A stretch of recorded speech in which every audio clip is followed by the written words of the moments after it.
நாட்டின் பிரபல வழக்கறிஞர் ஸ்டீவன் திரு 2025-2027 தவணைக்கான காமன்வெல்த் நாடுகளின் சட்ட அமைப்பின் தலைவராக தேர்ந்தெடுக்கப்பட்டுள்ளார். பிப்ரவரி 1 முதல் அவரின் நியமனம் அமலுக்கு வந்துள்ளது.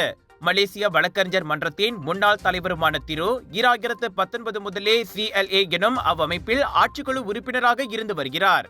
இந்நிலையில் சட்டத்துறையில் இருக்கும் பரந்த அனுபவம் அவரை இன்று அப்பொறுப்புக்கு உயர்த்தியுள்ளது.